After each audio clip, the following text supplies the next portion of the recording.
kebenaran firman Tuhan yang saya pilih ini juga, saya ingin kita sama-sama lebih secara spesifik, secara lebih dalam memahami tentang kehidupan yang benar di mata Tuhan, yang berkenan kepada Tuhan itu hidup yang seperti apa. Ibu-ibu tadi sudah simak ya, di sini ada dua hal yang kita temukan ya. Yang pertama, hidup oleh daging atau hidup dalam daging atau hidup menurut daging. Yang kedua, hidup menurut roh. Roh itu yang dimaksudkan itu adalah Roh Kudus yang kemarin kita peringati di hari Pentakosta. Roh Kudus adalah Roh Kristus. Di dalam kitab Perjanjian Lama disebutkan dia adalah Roh Allah atau Roh Tuhan. Ya, itulah Roh Kudus. Dan kita bisa sama-sama menyimak di sini. Apakah yang Tuhan mau bagi kita sebagai orang yang sudah ditebus dan diselamatkan oleh Dia? Apakah Allah ingin kita hidup dalam daging atau hidup dalam roh? Hidup dalam daging itu artinya apa sih, ibu-ibu? Hidup dalam roh itu artinya apa? Hidup dalam daging itu artinya hidup secara kemauan diri sendiri, menurut hal yang dia inginkan. Yang diutamakannya itu hanyalah keinginan dirinya sendiri. Oleh sebab itu orang yang hidup menurut daging itu bisa juga adalah orang yang egois, yang memikirkan dirinya sendiri. Makanya kecenderungan dosa muncul itu karena orang hidup menurut daging, bertolak belakang dengan hidup menurut roh. Hidup menurut roh itu apa, ibu? Hidup menurut roh itu adalah hidup yang sesuai kebenaran firman Tuhan. Hidup yang Tuhan mau, itulah hidup menurut Roh Kudus, hidup menurut roh. Coba ibu koreksi diri ibu sendiri. Saya secara pribadi dalam hidup saya selama ini sampai detik ini, apakah saya hidup menurut roh atau saya hidup menurut daging? Apakah saya hidup menurut kemauan Tuhan atau saya hidup menurut kemauan diri saya sendiri? Ibu-ibu, ada dampaknya. Orang hidup menurut roh itu apa dampaknya dalam hidup? Orang yang hidup menurut daging itu apa dampaknya? Tadi sangat jelas firman Tuhan memberitahukan kepada kita bahwa orang yang hidup menurut roh itu akan membawa dia ke dalam kematian. Kematian itu maksud itu apa itu? Orang yang cenderung menuruti kemauan daging kemanusiawiannya, hidup menurut keinginan dirinya sendiri. Orang yang seperti itu sungguhnya tidak akan mungkin dia menyenangkan Tuhan, tidak akan mungkin dia berkenan kepada Tuhan. Ya, itu celakanya. Dan tidak sampai di situ saja, kalau orang yang selalu dalam kehidupannya dunia ini lebih cenderung menurut keinginan dirinya dan tidak mau merendahkan dirinya, bertobat, tidak mau menurut keinginan Roh Kudus, itu akan membawa dia kepada kebinasaan yang kekal. Itulah yang disebut dengan kematian yang kedua, penderitaan kekal di akhirat yang disebutkan dalam Alkitab lautan api atau kita kenal neraka. Nah, itu di situ. Kemudian orang yang hidup menurut roh, dia pasti hidup menghasilkan buah roh yang tertulis dalam Galatia pasal 5 ayat 22 sampai ayat yang ke-23. Ada 9 rasa yang diwujudkan dalam buah roh. Ada 9 rasa yang dapat ditunjukkan melalui buah roh. Itu yang Tuhan mau, ibu. Kasih, yang pertama kasih, yang kedua sukacita, yang ketiga damai sejahtera, yang keempat kemurahan, yang kelima kebaikan, yang keenam kesetiaan.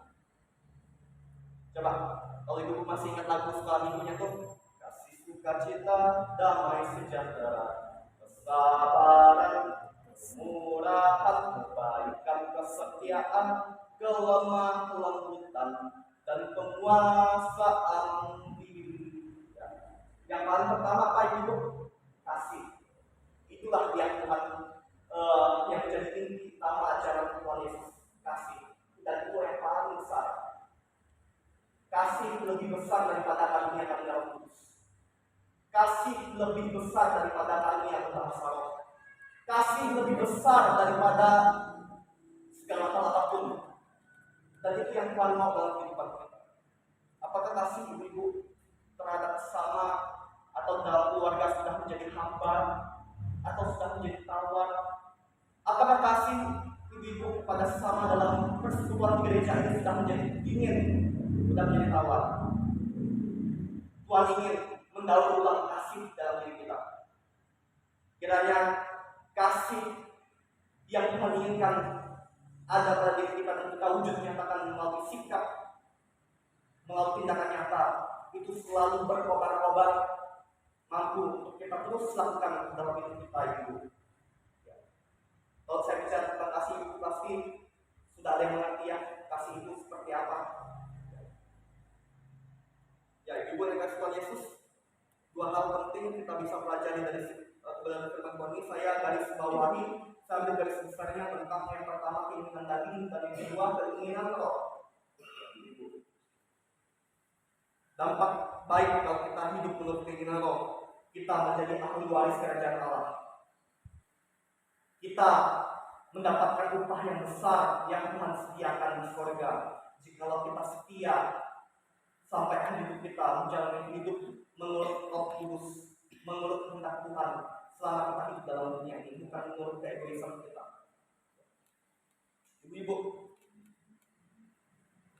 dari kebenaran firman Tuhan ini apakah ibu belajar sesuatu?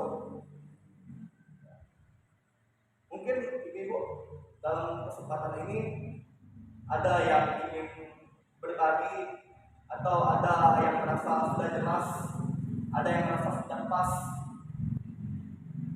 atau ada yang bertanya, ada yang bingung, Pak, keinginan daging itu seperti apa?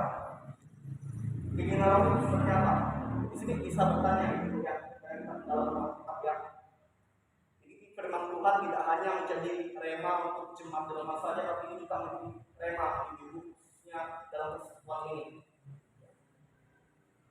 Mungkin dari ibu ada yang terberkati dari firman Tuhan ini dan mau sharingkannya, mungkin kalau ada.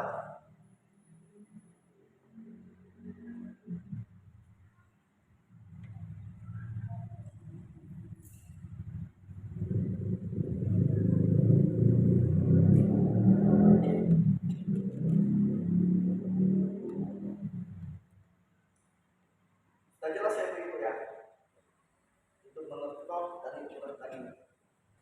Utamanya adalah kita hidup menurut Roh Kudus ya. Ada yang bertanya, Pak? Ya. Atau ada yang bertanya mungkin? Saya persilakan. Ya, silakan Bu.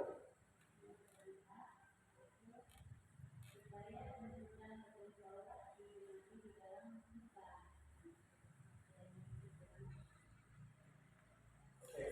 Ya, terima kasih Bu untuk pertanyaannya. Ya, berbicara tentang hukum Taurat ya Bu ya.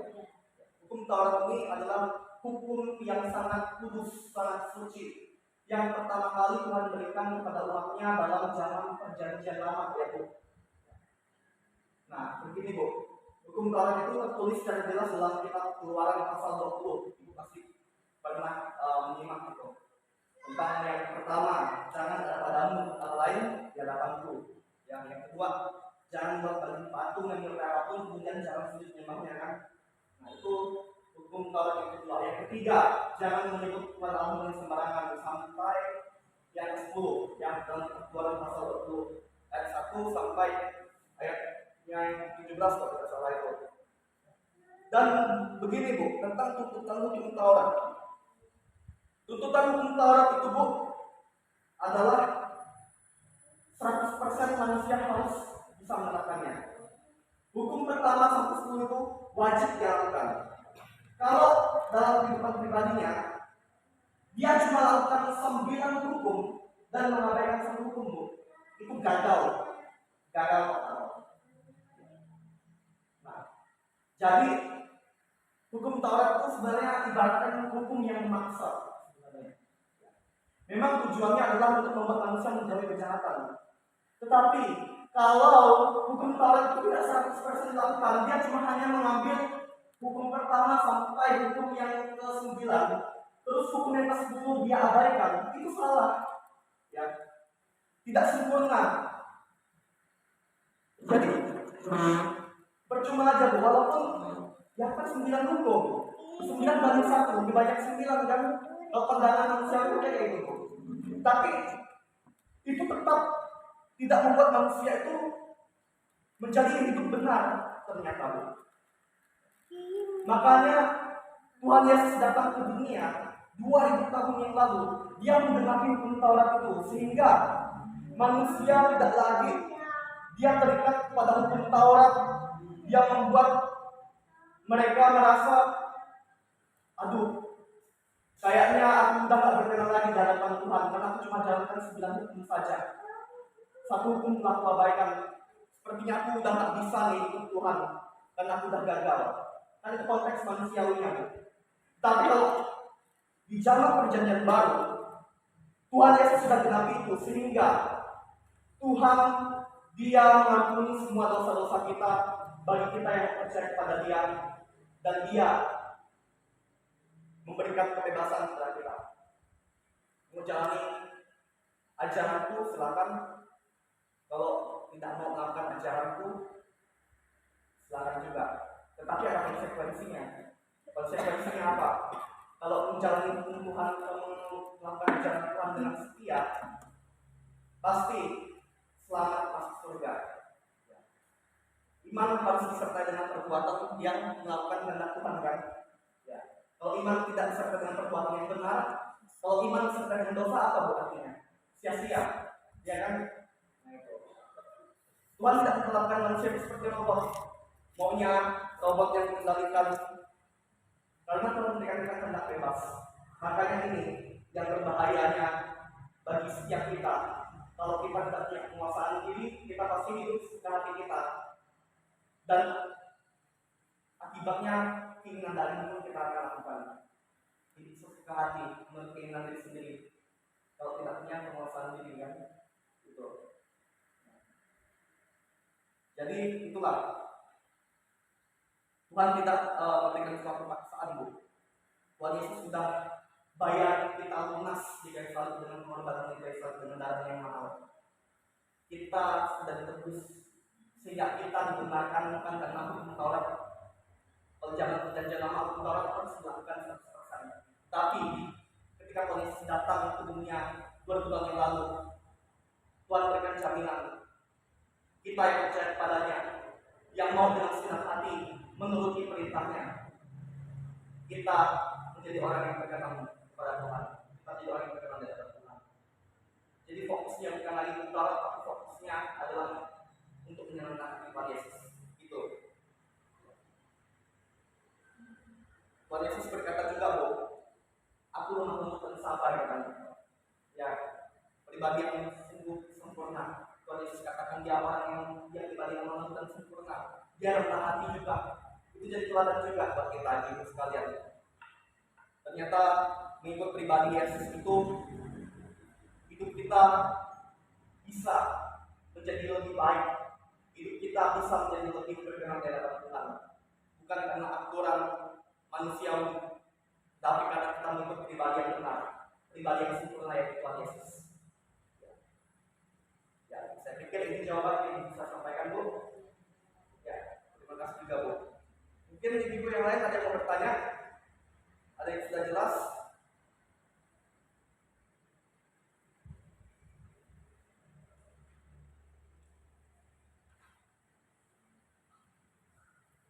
Ya, kayaknya udah jelas ya ibu ya. Gak ada yang mau bertanya ya? Ya, jelas. Gak ada yang mau sharing ya, Bu ya? Ada yang ini yang mau berbagi mungkin tentang pengetahuan yang baru mungkin dari firman Tuhan ini? Ini udah pas. Ibu yang kasih Tuhan Yesus. Coba ibu simak ayat yang ke-5 sampai ayat yang ke-6.